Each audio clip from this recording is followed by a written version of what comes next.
Hey, it's Akhtar Khan from Reaching Excellence. In this video, I'm going to share with you 3 ways that you can raise finance to do property development deals. So stay tuned.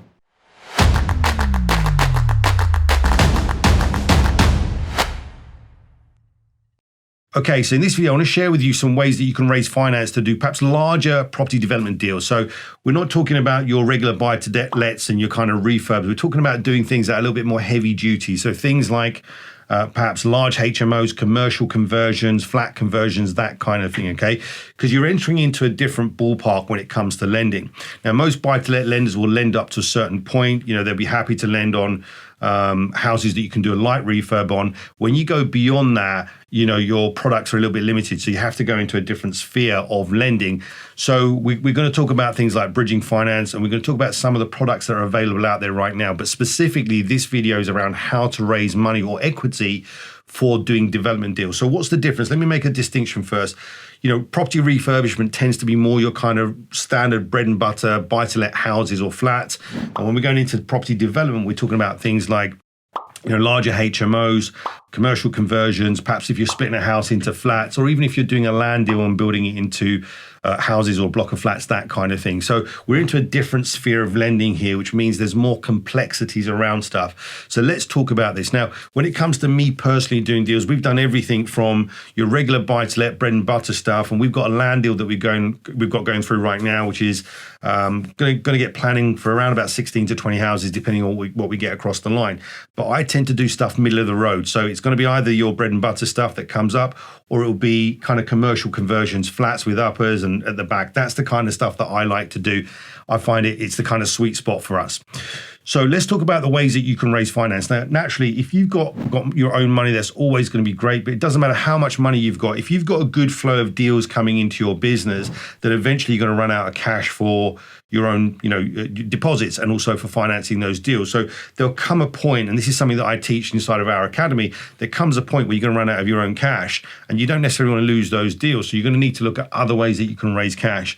So one of the things that I teach people how to do, and this is a great way of doing stuff, is to raise private funds, okay? So how do you raise private funds?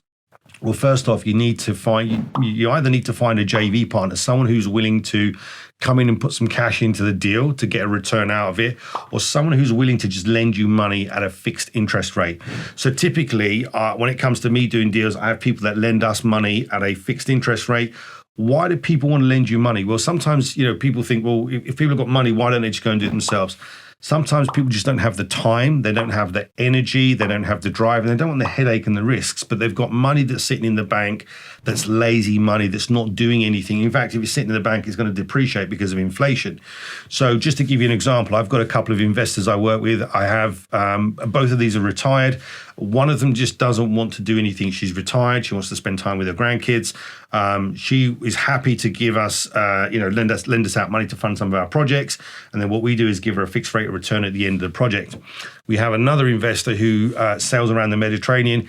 He lends us cash. And what we do is we give him a monthly interest on that cash.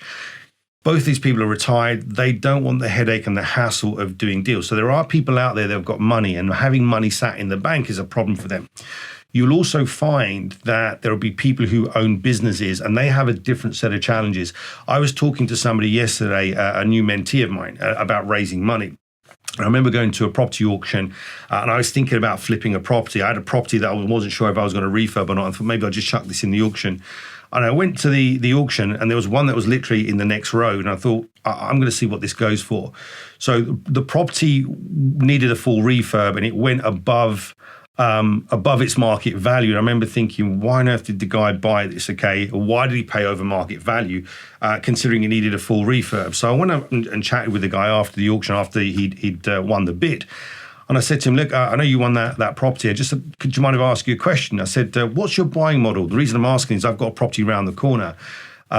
He said, I'll just buy anything in this particular area up to this amount. And I said, but you know this property needs a full refurb, right? So it should have been priced under. And he said, yeah, I don't care about that. I said, well, why is that? I said, like, you're going to lose money.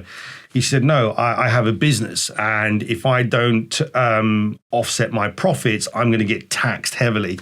So there are people out there that have got businesses and they've got profits that they need to, they need to offset. So they'll go to auction and they'll buy a property, they'll pay over the odds because paying 10 or 15 grand or 30 grand over or 50 grand over is way cheaper than the tax bill that they'll have. So you got those kind of people that will have got surplus cash and it's a problem for them. So you want to be looking for people who have either got surplus cash sat in the bank or people who've got cash that is a problem for them if they don't spend it, okay? And you want to be looking at how you can utilize those funds and perhaps even joint venturing with them. So how do you go through this process? Okay, well, the first thing you got to do is let people know what you're doing, and then you need to approach people with your deals and say, look, do you know anyone who's interested in perhaps lending or coming in on this deal with us, and just explain the deal to them, okay? So raising private equity is always a great way of doing things. Now, there's a skill and an art to doing it, and there's a certain way that you need to conduct those meetings. A lot of people go out and go, well, look, hey, do you want to lend on this deal? I think it's a good deal. Well, you need to demonstrate that it's a good deal, and you need to demonstrate what the risks are, and you also need to show them what the exit strategy is, okay, so that they can see how they're going to get their money back out of the deal, so they feel safe and comfortable. The second thing is this, okay, here's probably the best tip that I can give you. We'll put it up somewhere around here. There was a student of mine, a guy called Duncan Cook, already a very experienced property investor. I taught him my methodology of going out and raising private finance. He went out and raised £6 million in private finance in a short space of time, about 9 months. Here's the thing that you want to do, okay? Don't just look at the money, okay, or what the return on interest is going to be. What you need to do is understand what your private investors' goals are, what their aspirations are, but also what are their pain points, okay? Understand them at a deeper level, because if you understand what their pain points are, what their struggles are, what their challenges are, and what they want, you can actually meet their needs, which is way more important than giving them a fixed rate return. If you can help them to meet their needs, their life goals, through the deal that you're doing or what you're proposing, you're going to get them to buy in more, and actually you're going to help them more, and they're going to help you to be able to do deals, okay? So this is a way that you can raise money through private finance, through private equity. Now, you've got to be careful around this, okay? And it depends on how you do this. There are some lenders that will want to know where the sources of your money are coming from, okay, because of anti-money laundering. Some lenders won't like the fact that you've borrowed money from a private investor. And the reason they don't like it is this, okay? If you have, let's say you've gone out and you've borrowed 25% deposit from someone or 30, 40% deposit from someone, and then you go and get bank finance, in essence, the way the banks look at it is that you've got 100% finance. You've got no skin in the game. And the way the banks or the lenders are looking at things are, well, what happens if you default or we have to repossess? How are we going to get our money back, okay? So they look at it that you've got less skin in the game. So you have to be a little bit careful around how you do things or how you structure things. And you know, there's ways and means of getting creative around doing that kind of stuff, okay? The other thing you might want to do, and it depends on how you set up your acquisition. If you set up a company to buy a property, then you may have to have the person who's lending you the money to come in and be a shareholder, and you'll have to disclose that information to the lender, because they want to know who the person is, what their interest is, and also they need to prove where they got the money from. They want to make sure it's not dodgy money or dirty money, etc., so you comply with anti-money laundering, okay? So that's private finance, okay? The third thing that you can do is you can raise equity against like properties that you've got. So if you've got property that's got a lot of equity, or you've got an unencumbered property, you could either refinance or draw down from that. There are some mortgage companies or some lenders, some bridging companies that will take an unencumbered property into consideration when you're doing a deal. You'll have to go and speak to your broker around that, because products are changing. I'm not a mortgage advisor or a broker. I can't give you the exact information. It's going to change from time to time.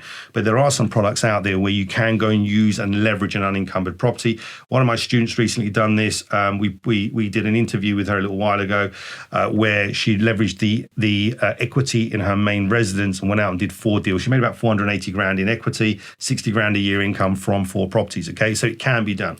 The next thing that I want to share with you is another strategy. Now, if you have got parents that have got a property that you're going to inherit at some point, you can do what's called equity release. So in essence, if your parents have got a property, at some point you're going to get it, you can go and draw down some equity. They can release some equity from your parents' property to give to you for the purposes of buying another property. So you'd have to go and speak to a broker that can deal with equity release, and it has to be done the right way. But if your parents are going to give you the money or the house at some point anyway, your parents may have, you know, plenty of years left, you get to leverage that early. So that's another way of raising money for doing development deals, okay? So look, there's some ways that you can raise money for doing these larger development deals. I think that the more creative you can get, the more ways you can raise money, the more opportunities that you're going to have, especially given the current climate. We're in a recession. We're still not out of this whole COVID pandemic thing. We're still in lockdown at the time of shooting this video. I personally believe that at some point the kind of dam is going to crack. I think the government have just stuck their finger in the dam, trying to prop everything up. As time goes on, I think there's going to be more and more casualties. There's going to be, like, this recession is going to be the worst recession since records began. You know, if you go back to last year when we had our first lockdown, economists were saying it's going to be the worst recession since 1920s. What does that mean? It means that there's going to be more and more motivated sellers. There's going to be more and more discounted deals. There's going to be more and more opportunities. So it's more important now than ever that you get your ducks in a row and learn how to get finance and private finance and draw down equity from properties that you've got, or perhaps even like a property that your parents have got, so you can put cash in place so you can go and do those deals and snap up on those bargains. Okay. So I hope you found this video useful. Please like and subscribe. We've got more content coming out each week. And just put in the comments how you raise money, okay? And whether you found this useful. If there's anything in here that you didn't know before, put that in the comments. If you've got any questions, put them in the comments. And if there's another question that you've got that I haven't answered in this video, I'll shoot another video for you. So keep doing the work, keep leveling up, keep reaching excellence in your property business. And I look forward to seeing you on the next video. Take care. Bye for now.